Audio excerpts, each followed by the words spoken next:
Okay, today we're going to talk about modeling equations, but there is one vocabulary we absolutely need to know, and that's equation. Equation is a mathematical sentence, though, that's formed when I have two expressions that are equal.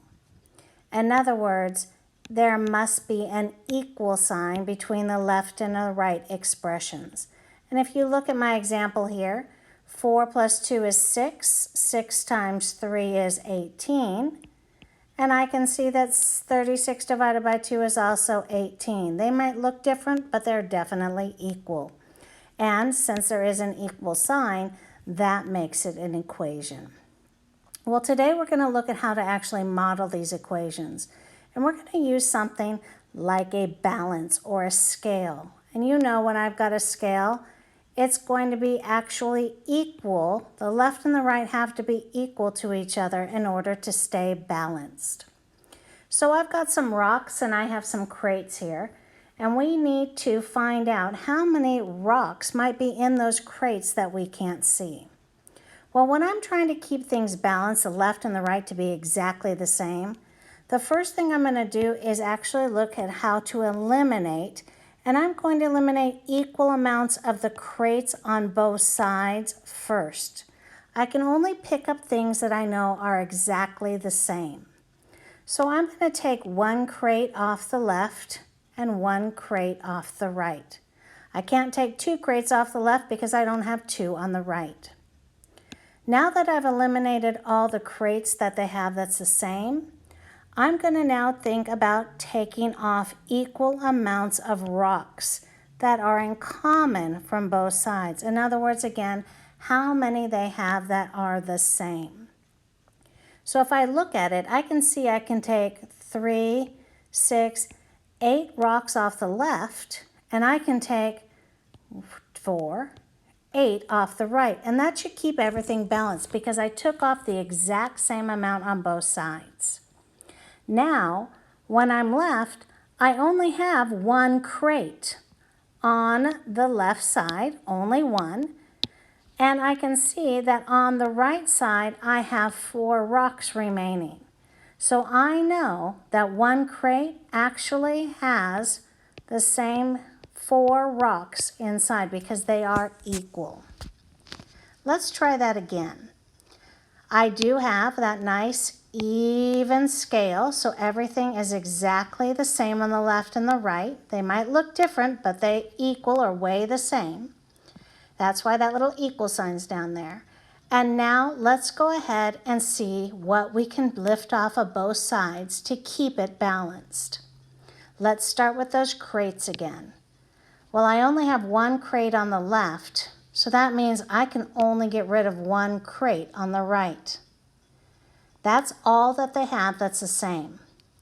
Now let's look at the rocks. On the rocks, I can take 3 off the right, and I can take 3 off the left. But that's all the rocks that they have that is the same. Now I've got more than one crate and a lot more rocks on the other side, so this is where that next step comes into play. If there is more than one crate that remains on one side, now if there's both sides, I can eliminate them. But if I have more than one crate on one side, now what I'm going to do is so again, we're going to go ahead and divide the rocks evenly, that's the key word, evenly into the amount of crates that remain. So let's go ahead and look at that. Right now I can see I have 1, 2, 3 crates. And now on the other side with the rocks, I need to split those evenly into 3 groups. So when I divide those evenly into those 3 groups, I can see 1, 2, 3. Now I can go ahead and eliminate group 1 of the rocks with 1 crate. Eliminate group 2 of rocks with the second crate. And what I'm left with is 1 crate is equaling those 3 rocks. And now you've proved to me using that modeling. Now in the next example, we're kind of doing the opposite. I actually am giving you the equation and I want you to model and solve it just like what we did. So I'm reminding you here of, hey, just think of the x's as the crates and your constants are your rocks. So if I was going to go ahead and model this, of course, I need a scale. And that scale is going to make it even on both sides with that equal sign in between. And now we're going to go ahead and look at the left side. On that left side, I can see I have 30, and it's just a constant, so 30 rocks. So let's go ahead and put 30 rocks. 1, 2, 3, 4, 5, 6, 7, 8, 9, 10, 11, 12, 13, 14, 15, 16, 17, 18, 19, 20, 21, 22, 23, 24, 25, 26, 27, 28, 29, and 30. So I have now 30 rocks on the left. Now let's go ahead and look at the right side. On the right side, I have 4 x's. Remember, the x's are those crates. So I'm going to put 4 crates on this side. I know I've got wonderful drawing abilities. Don't be jealous now. So there's my 4 crates.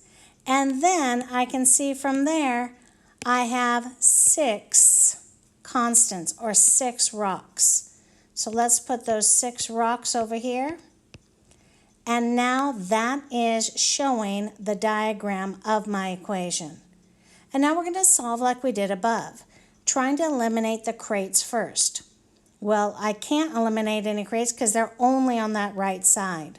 So I'm going to go ahead and look at eliminating those rocks. And I can easily take 6 rocks off the right and 6 rocks off the left.